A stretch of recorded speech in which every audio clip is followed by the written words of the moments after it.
السلام عليكم ورحمة الله وبركاته.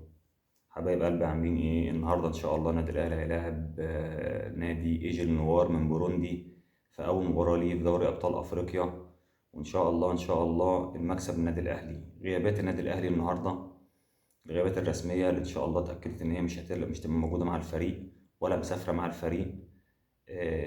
امام عاشور طبعا احنا عارفين ان هو لسه ما تعافاش من الفيروس اللي هو فيه. اشرف داري طبعا خلاص في المستشفى على طول، فلازم نشوف حل للقصه دي يعني. ما اعتقدش يعني ان احنا خلاص اشرف داري بيلعب ماتشين وبيقعد بقيه الخمس ست متوشة في المستشفى وهكذا يعني. فاشرف داري لازم نشوف له حل، محترف قاعد في المستشفى على طول فده ما يصحش. حسين الشحات لسه برضو ما تعافاش من الاصابه، غير جاهز. كريم فؤاد نفس القصه. احمد رضا تعافى من الاصابه بس غير جاهز فنيا. تمام.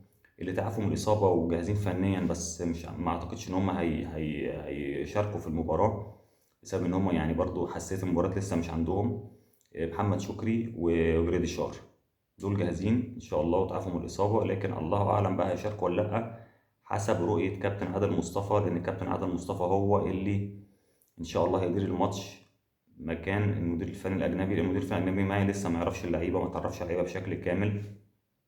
لسه قدامه شويه برضه قبل ما يتعرف على كل اللعيبه واللعيبه ترجع من الاصابات وتشارك معاه ويتعرف عليها اكتر. فنتمنى فوز النادي الاهلي. الماتش النهارده ان شاء الله الساعه 4 بتوقيت القاهره. نتمنى فوز النادي الاهلي والتوفيق للنادي الاهلي دايما في كل حاجه. حبايب قلبي ما تنسوش صلوا على النبي. السلام عليكم.